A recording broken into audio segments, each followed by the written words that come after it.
ഈ 3 കാര്യങ്ങൾ ശ്രദ്ധിച്ചില്ലെങ്കിൽ നിങ്ങളുടെ കേൾ ഹെയർ സ്റ്റൈൽ ഒരിക്കലും ലോങ് ലാസ്റ്റ് ചെയ്യില്ല. പ്രിപ്പറേഷൻ, സ്റ്റൈലിംഗ്, ഫിനിഷിംഗ്, ഇത് 3 വളരെ ഇമ്പോർട്ടൻ്റ് ആണ്.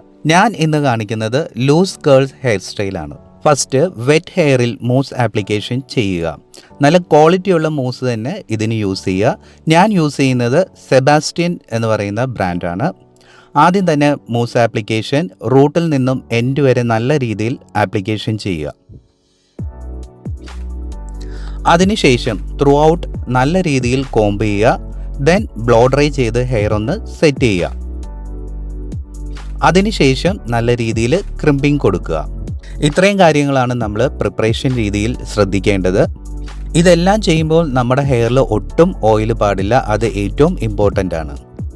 അതിനുശേഷം സ്റ്റൈലിങ്ങിലോട്ട് വരുമ്പോൾ നമ്മൾ സെക്ഷൻ എടുത്ത് മീഡിയം ഹോൾഡ് സ്പ്രേ സെറ്റ് ചെയ്യുക. നീറ്റായിട്ട് കോംബ് ചെയ്തതിന് ശേഷം കേൾസ് സെറ്റ് ചെയ്യുക. കേൾസ് സെറ്റ് ചെയ്യുമ്പോൾ മിനിമം 15 to 20 സെക്കൻഡ്സ് വരെ ഹോൾഡ് ചെയ്യുക. അതിനുശേഷം അത് റിലീസ് ചെയ്യുക. ഈ പ്രൊസീജിയർ ത്രൂ ഔട്ട് ഹെയർ നമ്മുടെ സ്റ്റൈൽ അനുസരിച്ചിട്ട് റിപ്പീറ്റ് ചെയ്യുക. ഇനി ഫിനിഷിംഗ് സ്റ്റേജിൽ കേൾസ് ഒന്ന് ലൂസ് ചെയ്തതിന് ശേഷം അൾട്രാ ഹോൾഡ് സ്പ്രേ യൂസ് ചെയ്യുക. ഇത് ഡിപ്പെൻസ് ആണ്.